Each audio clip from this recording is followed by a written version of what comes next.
نحمده ونصلي على رسوله الكريم. قال تعالى: فلا أعوذ بالله من الشيطان الرجيم. بسم الله الرحمن الرحيم. إنا نحن نزلنا الذكر وإنا له لحافظون. اللہ رب العزت کا بہت بڑا احسان ہوا. اللہ جل شانہ نے ہمیں زندگی میں ایک بار پھر یہ رمضان المبارک عطا فرمایا اور اب اس کے کافی لمحات کافی ایام گزر چکے ہیں. اب یہ جو مہمان ہمارے پاس اللہ تبارک و تعالیٰ نے بھیجا، اب یہ جانے کو ہے. مہمان جب ہمارے گھر میں آئے تو ہم اس کی کیسی خاطر تواضع کرتے ہیں، اور یہ بھی ہمارے یہاں اللہ جل شانہ نے مہمان کی حیثیت سے بھیجا. اور ہر بندہ اس بات کا اندازہ لگا سکتا ہے ہم نے اس کی کیسی قدر کی ہے. تو ٹھیک ہے، ہر بندہ جانتا ہے میں نے کیسی قدر کی ہے. تو کل قیامت کے دن اللہ تبارک و تعالیٰ کے سامنے ہماری پیشی ہوگی تو اللہ تبارک و تعالیٰ اس مہینے سے پوچھیں گے تیری قدر کس کس نے کیسے کیسے کس انداز میں کی تھی. تو اللہ جل شانہ کا اللہ کی نعمتیں تو بہت سی ہیں. سب سے بڑی نعمت صاحب قرآن، امام الانبیاء، سرتاج الانبیاء حضرت محمد رسول اللہ صلی اللہ علیہ وسلم ہمیں عطا فرمائے. پھر دوسری بڑی نعمت اللہ تبارک و تعالیٰ نے ہمارے نبی پر قرآن عظیم الشان نازل فرمایا اور وہ ہم جیسے ناکار حقیر بندوں کو عطا فرمایا. تو قرآن پاک کی ہم شان بیان نہیں کر سکتے، ہماری وہ زبانیں نہیں ہیں جو اللہ کے قرآن کی شان بیان کر سکے. سب سے بڑی قرآن کی شان تو یہ ہے، مقام یہ ہے کہ اللہ تبارک و تعالیٰ نے اس کو امام الانبیاء کے اوپر نازل کیا ہے.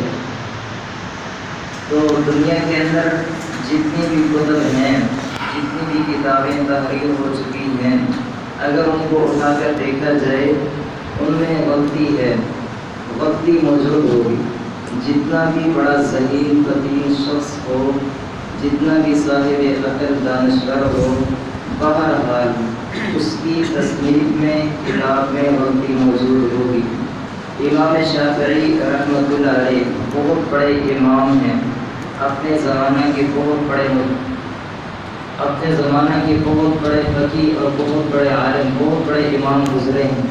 اللہ تبارک و تعالیٰ نے بہت ہی علم عطا فرمایا. انہوں نے ایک کتاب تصنیف کی، لکھنے کے بعد شاگرد کو کہا اس کتاب کو پڑھ کر سناؤ تاکہ جو غلطی ہو اس کی تصحیح کی جائے. تو اس طالب علم شاگرد نے وہ کتاب پڑھ کر سنائی. جو سامنے غلطیاں آئی، یہ لفظ یہاں نہیں ادھر ہونا چاہیے تھا، فلاں لفظ ادھر ہونا چاہیے تھا، کچھ لفظ آگے پیچھے ہوئے، کسی کی کمی کسی کی زیادتی. تو انہوں نے اس کتاب کی تصحیح فرمائی. دوسری مرتبہ پھر ایسا ہوا، آپ نے فرمایا میں نے کتاب کی تصحیح فرما دی ہے، مجھے دوبارہ ایک پڑھ کر سناؤ. دوسری مرتبہ پھر کچھ غلطیاں سامنے آئیں، حتیٰ کہ 70 بار ایسا ہوا. 70 بار اس کتاب کی تصحیح ہوئی، باقیاں پھر بھی موجود ہیں. تو امام شافعی یہ کہہ اٹھے، یہ بول اٹھے کہ امام شافعی کی کتاب میں شک ہو سکتا ہے.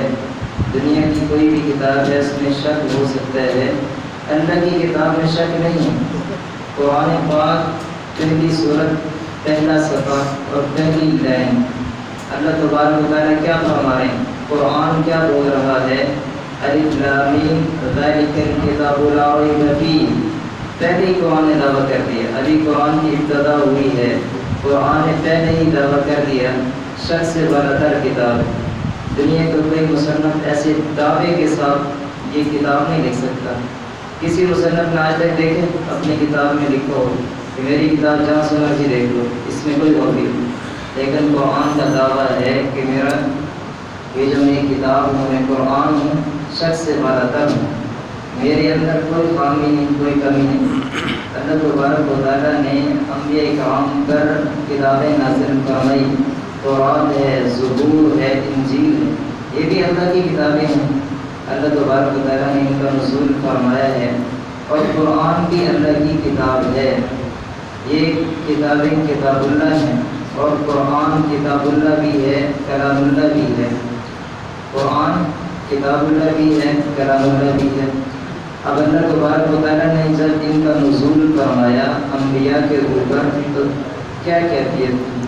اللہ تبارک و تعالیٰ نے موسیٰ علیہ السلام کو کوہ طور پر بلا کر فرمایا ادھر آ جاؤ، میں تمہیں کتاب عطا فرمانا چاہتا ہوں۔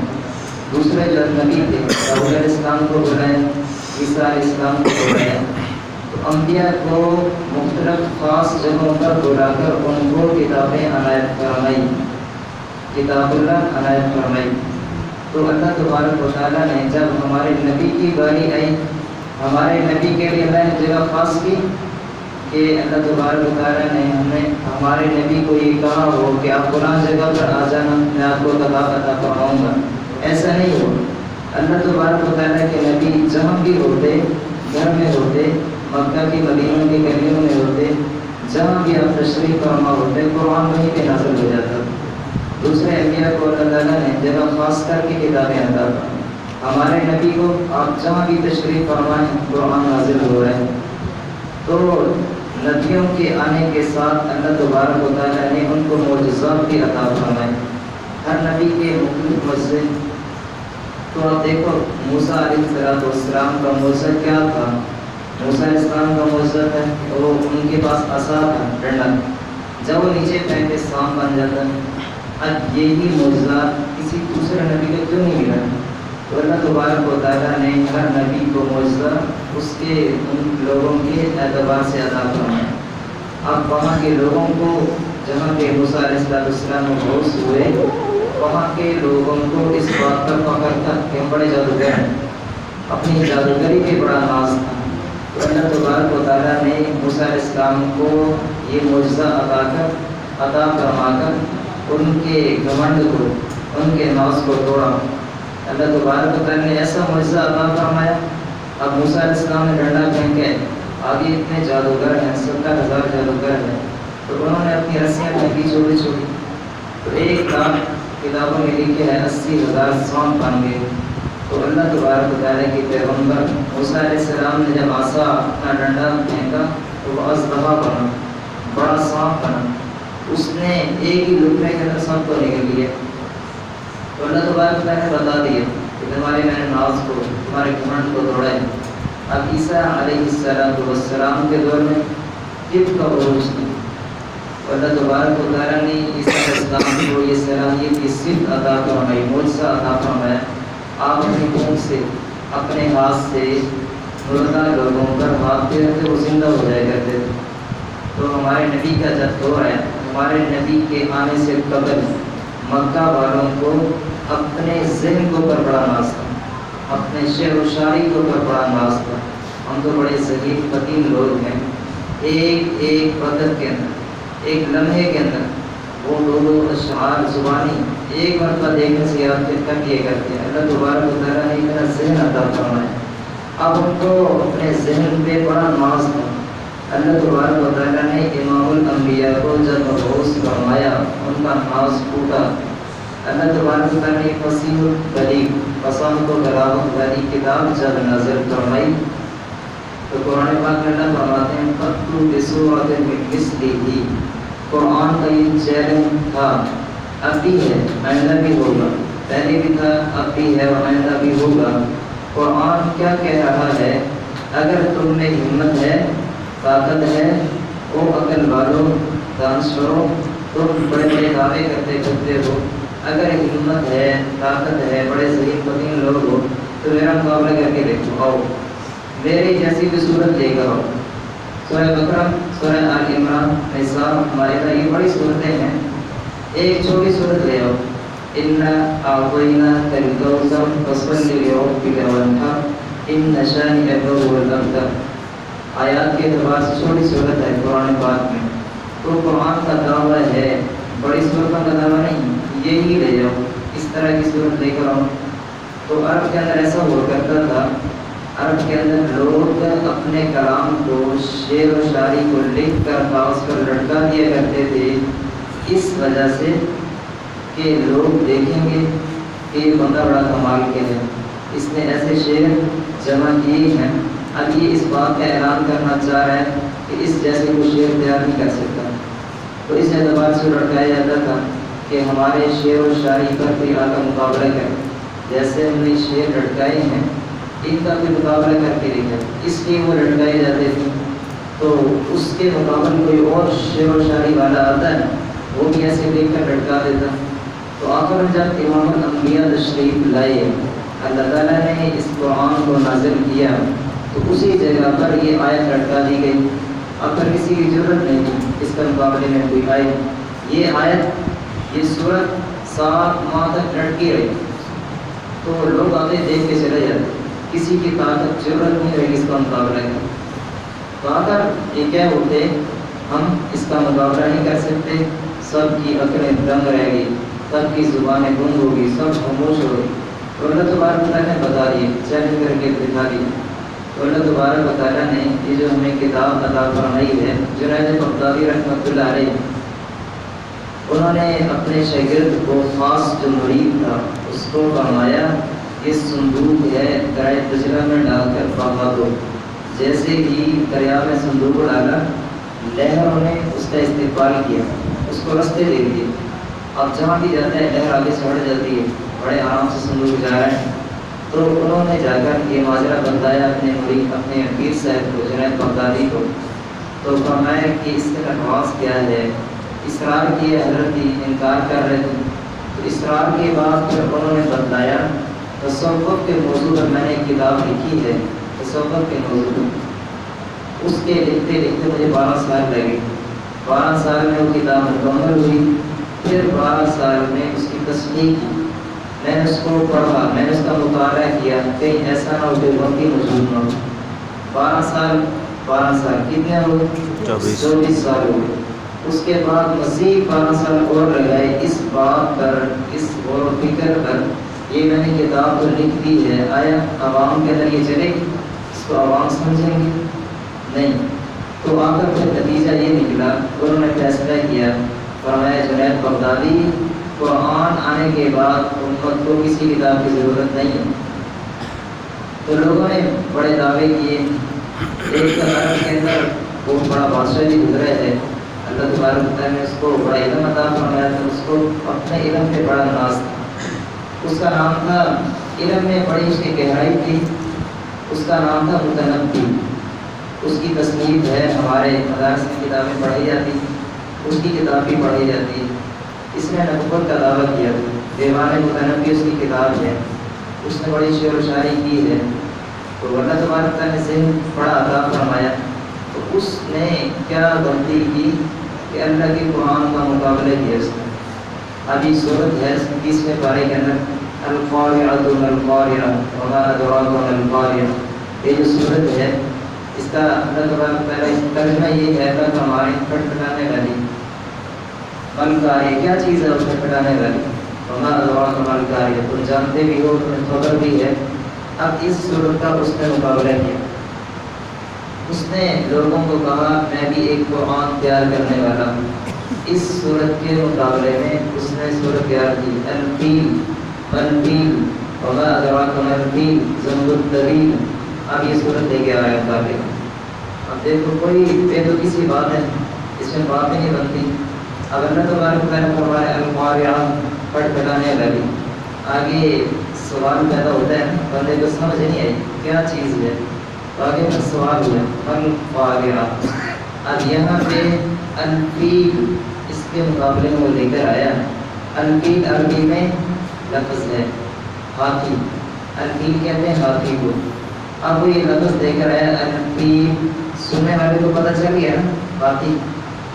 اب آگے سوال کرنے کی ضرورت ہے الفیل۔ اگر اس نے یہ لفظ جوڑ دیا الفیل، کیا ہے ہاتھی، تم کیا جانو ہاتھی کیا ہے؟ ایسا بے تکا اس نے ربط جوڑا، الفاظ جوڑے۔ تو اس کے علاقے والوں نے کہا خود بھی جوتے کھائے گا، میں بھی جوتے مروائے گا، چھوڑ دے کس کام میں پڑا ہوا ہے۔ تو گویا جس بندے نے بھی یہ اٹھنے کی کوشش کی ہے، قرآن پاک کے ساتھ مقابلہ کیے ہیں، اللہ تبارک و تعالیٰ نے اس کو ذلیل و خوار کیے۔ تو یہ قرآن عظیم شان اللہ تبارک و تعالیٰ نے ہمیں یہ کتاب عطا فرمائی ہے، تو تقاضا اس بات کا ہے ہماری زندگی اس کے مطابق ہو جائے جو اللہ چاہ رہے ہیں۔ امام الانبیاء سرتاج الانبیاء حضرت محمد صلی اللہ علیہ وسلم کے طریقوں کے مطابق ہماری زندگی آئے، ہم ان چیزوں کو تھام لیں، قرآن کو اور محمد عربی کی زندگی کو اور اس دور کے جو علماء ہیں ہم ان کی قدر کریں، انشاءاللہ دنیا ہمارے قدم چومے تو اللہ تبارک تعالیٰ ہمیں کامیابی عطا فرمائیں گے۔ جس نے اپنی زندگی کے اندر اپنے محبوب اپنے حبیب کا طریقہ اپنایا تو اللہ تبارک تعالیٰ اس کو کامیابی عطا فرماتے ہیں۔ ایک ملک کے اندر ایسا ہوا، ملک کے بادشاہ نے اعلان کر دیا لوگوں کو، کیا قرآن دن سب حضرات سے میں اعلان کرتا ہوں آپ سب لوگ اپنا اپنا لباس تیار کر کر لائیں، اور جس کا قرآن دن میں لباس دیکھا جائے گا، قرآن دن میں جس کا لباس اچھا ہوا، جس کا لباس میں پسند آیا تو ہم اس کو انعام عطا فرمائیں گے۔ اب لوگوں نے بڑے پیسے خرچ کیے، اعلیٰ سے اعلیٰ سوٹ واسکوٹ خریدے تاکہ بادشاہ کو پسند آئے اور ہمیں انعام دیا جائے۔ اب اس ملک میں ایک پاکستانی بھی تھا، اس نے سوچا میں تو بڑا غریب ہوں اور بادشاہ کا حکم تو پورے ملک والوں کو ہے، میں بھی اس میں شامل ہوں، تو میرے پاس تو پیسے نہیں ہیں کہ میں سوٹ خریدوں۔ اس نے سوچا پرانا سوٹ پڑا ہوا ہے سفید رنگ کا، وہی پہن لیتا ہوں دھو کے۔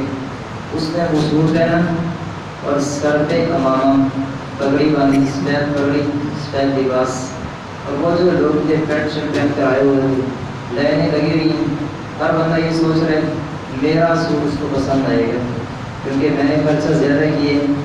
جب وہ دن آیا، لوگ پہنچے، بادشاہ نے سب کو دیکھا، آخر اس نتیجے پر وہ پہنچا، آخر وہ یہ قول اٹھا، اس نے کہا سب کے سوٹ اپنی جگہ پر، لیکن سب سے اعلیٰ، سب سے قیمتی، سب سے کشش والا جو مجھے معلوم ہو، جو مجھے پسند آیا، جو مجھے محسوس ہو، اس پاکستانی کے۔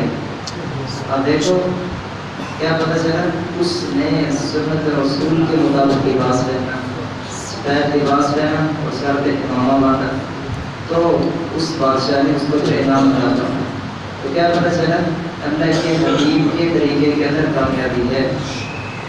ابھی آپ نے واقعہ سنا ہوگا، یہ کتابوں میں بھی لکھا ہوا ایک شخص نوجوان کا، اس کے چہرے پہ نا موقع نکلا ہوا، وہ جو کالے رنگ کا موقع ہوتا ہے، وہ اس کی وجہ سے بڑا پریشان تھا کہ میری ابھی شادی ہونے والی ہے تو لڑکی والے مجھے رشتہ نہیں دیں گے، تو عجیب سا محسوس ہوتا ہے، یہ میرے چہرے کے اوپر ایسا داغ ہے۔ اس نے اس سے متعلق بڑے علاج کروائے، وہ ٹھیک نہ ہو سکے۔ آخر ایک دن مسجد میں بڑا پریشان بیٹھا ہوا تھا، امام صاحب نے پوچھا کیا ماجرا ہے، پریشانی کس بات کی ہے؟ اس نے کہا کہ شادی قریب ہے اور یہ موقع نکلا ہوا ہے، بڑا مسئلہ ہے، یہ کسی طریقے سے ختم ہو جائے۔ تو امام صاحب نے فرمایا آپ داڑھی رکھ لو، نوجوان ہو، آپ کے داڑھی کے بال کالے ہوں گے، یہ بھی کالا ہے تو چھپ جائے گا۔ تو یہ تصویر اس کو بڑی پسند آئی، اس نے داڑھی رکھ لی، داڑھی کے بالوں کا رنگ بھی کالا تھا اور وہ موقع بھی کالا تھا، جیسے داڑھی رکھی وہ غائب ہو گئی، تو بڑا خوش ہوا۔ تو جب اس کے نکاح کے شادی کے بارات کے دن قریب آئے، بارات تیار کر کے جب لے کر چلے لڑکی والے گھر، اس لڑکی کے والد کو پتہ چلا، پہلے جب ہم اس کو دیکھ کر آئے تھے اس کی داڑھی نہیں تھی، اب اس نے داڑھی رکھ لی ہے، اپنی بیٹی کو جا کر بتلایا تمہارا شوہر تو داڑھی والا ہے۔ اس نے کہا میں نہیں نکاح کرنا چاہتی، اس نے جواب دے دیا میں داڑھی والے سے نکاح نہیں کروں گی۔ اس کے والد نے آ کر باہر بتایا لڑکے کے والد کو بیٹی تیار نہیں ہے، تو لڑکے کے والد نے بیٹے کو کہا ٹھیک ہے ہم منکر نہیں ہیں داڑھی کے، ہم مانتے ہیں، لیکن ابھی بڑی بےزتی کی بات ہے، اگر ویسے واپس چلے گئے لوگ بڑی بےزتی کریں گے، شرم والی بات ہے، ایسا کرو داڑھی کٹوا دو، بعد میں رکھ لینا، انکار نہیں ہے ہمارا۔ اس نے کہا سب کچھ ہو سکتا ہے، میں آپ کی ہر بات ماننے کے لیے تیار ہوں، قبول کر سکتا ہوں، لیکن یہ بات قبول نہیں کر سکتا اگر میری شادی نہیں بھی ہوتی کوئی مسئلہ نہیں، لیکن اس داڑھی کو میں نہیں کٹواؤں گا۔ تو اس نے بستی والوں نے ان کو مل کر مارا۔ انہوں نے کہا دیکھو کتنا نافرمان ہے، اپنے والد صاحب کی بات ہی نہیں مانتے۔ تو وہ وہاں سے نکلا چلتے چلتے کسی جنگل میں، اس کو رات پڑ گئی، وہیں پہ سو گیا۔ تو ایک بڑا مالدار آدمی، اس کو خواب میں نبی اکرم صلی اللہ علیہ وسلم کی زیارت ہوئی۔ آپ نے اشارہ فرمایا فلاں جگہ پر ایک میرا عاشق، میرا محب پڑا ہوا ہے، اس کے پاس جاؤ، اس سے اپنے گھر لاؤ اور اپنی بیٹی کا نکاح اس کے ساتھ کر دو۔ بڑا مالدار آدمی، تو جب اس کو بلا کر لایا اپنے گھر میں تو اس نے اپنی بیٹی کا نکاح اس کے ساتھ کر دیا۔ اور فیکٹری مالک کا 10 فیکٹریاں تھیں اور بہت سی کوٹیاں اس کے نام تھی۔ نکاح کرنے کے بعد اس لڑکے کے نام کر دی، کوٹی بھی تمہارے نام ہے اور فیکٹریاں بھی۔ تو پتہ کیا چلا؟ اللہ کے حبیب کے طریقے کے اندر کامیابی ہی کامیابی ہے۔ ابھی جو اذان ہے حی علی الصلاۃ، کیا مطلب؟ اللہ تعالیٰ فرما رہے ہیں آ جاؤ نماز کی طرف۔ بندہ سوچتا ہے اذان ہو گئی، میرے اتنے کہا کہ دکان کے اوپر کھڑے ہوئے ہیں، اگر ان کو چھوڑ کر جاؤں گا تو بڑا نقصان ہے۔ جہاں میرا 5000 بننا تھا، نماز کی وجہ سے وہ 5000 ضائع ہو جائے گا۔ اگر نماز پڑھنے کے لیے جاؤں گا، یہ کہا کہیں اور چلے جائیں گے، کسی اور دکان پہ چلے جاؤں، تو کوئی بندہ سوچتا ہے۔ تو آگے اللہ تبارک و تعالیٰ نے اذان کے لفظ کا کیا آتا ہے؟ حی علی الصلاۃ کے بعد حی علی الفلاح، کامیابی ادھر ہے۔ انسان سوچتا ہے نا اگر مجھے نماز پڑھنے نہ گیا یہ تو غلط پڑھیں تو پیسے دیں گے، کامیابی ہوگی۔ اللہ نے فرمایا نہیں، کامیابی کدھر ہے؟ حی علی الفلاح، ادھر آؤ گے تو کامیابی ملے گی۔ اور جب اللہ نے خود کہہ دیا ہے، اب اس میں جو ہو سکتا ہے تو شر ہو سکتا ہے۔ اللہ خود فرما رہے ہیں ادھر آؤ گے تو کامیابی ملے گی۔ تو دین والوں کے ساتھ جڑ جاؤ، دین والوں کے ساتھ محبت کرو، اللہ تعالیٰ کامیابیاں عطا فرمائیں گے۔ علماء سے محبت کریں، اللہ تعالیٰ کامیابیاں عطا فرمائیں گے۔ اللہ تعالیٰ کے نبی صلی اللہ علیہ وسلم نے فرمایا العلماء ورثۃ الانبیاء، علماء جو ہیں یہ انبیاء کے وارث ہیں۔ اب یہ جو لقب ملا ہے، ٹائٹل کس نے دیا؟ علماء کو کس نے دیا؟ یہ ہمارے نبی نے دیا ہے، اللہ تعالیٰ نے دیا ہے نا ہمارے نبی کی زبان سے۔ جو علماء ہیں وہ نبیوں کے وارث ہیں۔ اب دیکھو اس دور کے اندر اگر کوئی بندہ بڑا مالدار ہو نا، مالدار بندہ ہے، اس کا ایک ہی بیٹا ہے، وہ کاموں سے مزدور ہے، وہ جب فوت ہو جائے گا اس کی وراثت مال کس کو ملے گا؟ اس کے بیٹے کو ملے گا۔ یہ دیکھ کر رد نہیں کیا جائے گا وہ تو ٹھیک ٹھاک تھا، یہ تو بیٹا مزدور ہے لہٰذا اس کو چھوڑ دیا جائے۔ نہیں، ہر حال میں بیٹا جیسا بھی ہے وارث ہو جائے نا اس کو مال ملے گا۔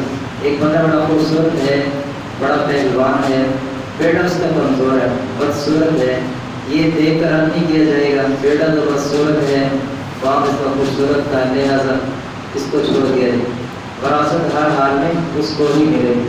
تو علماء جیسے بھی ہیں اللہ کے نبی نے فرما دیا، تو ہم اگر علماء سے مل کر خوشی کا اظہار کریں گے، ان کی قدر کریں گے، ادب کریں گے، تو اللہ کے نبی بڑے خوش ہوں گے کہ اس نے علماء کی غلطیاں ہوتے ہوئے میری نسبت کا لحاظ کر کے قدر کی ہے۔ تو اب دیکھو نا کہ بندہ ہے بڑا مالدار آدمی ہے، اس کا بیٹا بڑا نالائق ہے، کسی کام کا نہیں ہے، اگر بندہ اس کی قدر کرتا ہے اس کے بیٹے کی تو وہ مالدار آدمی کتنا خوش ہوگا۔ بیٹا تو نالائق تھا، اس کے باوجود لوگوں نے میری نسبت کا لحاظ کیا، اس کی قدر۔ ویسے ہی علماء کی نسبت انبیاء سے وارث ہیں، تو ہم اگر انبیاء کی قدر، علماء کی قدر کریں گے تو اللہ کے حبیب خوش ہوں گے۔ تو یہ ابھی رمضان مبارک ختم ہو چکے ہیں، 1-2 روزے باقی ہیں، تو کوشش کر لیں اللہ تبارک و تعالیٰ کو منا لیں۔